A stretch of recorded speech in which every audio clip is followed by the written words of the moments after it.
Hi hello welcome to my channel.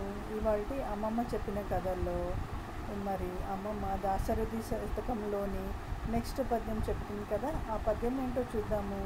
అలాగే దాని భావం కూడా తెలుసుకుందాము. మరి పద్యంలోనికి వెళ్ళిపోదామా.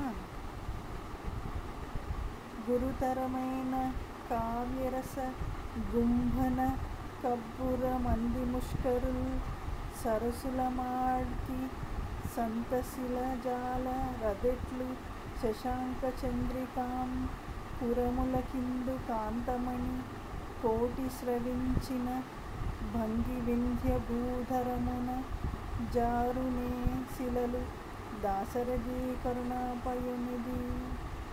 అంటే ఈ పద్యము భావం ఏంటంటే, మూఢులు అంటే మూర్ఖులు గ్రంథములలోని రసము యొక్క కూర్పునకు రసికుల వలె సంతోషింపజాలరు.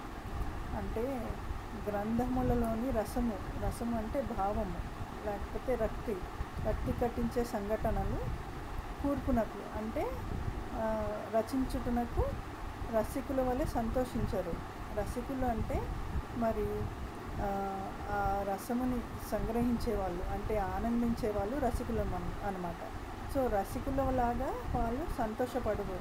అది ఎట్లా అనగా, మరి చంద్రుని వెన్నెలకు చంద్రకాంత శిలలు కరిగి జారున్నట్లు, అంటే చంద్రుడి వెన్నెలకు మరి చంద్రకాంత శిలలు కరిగి జారిపోతాయట.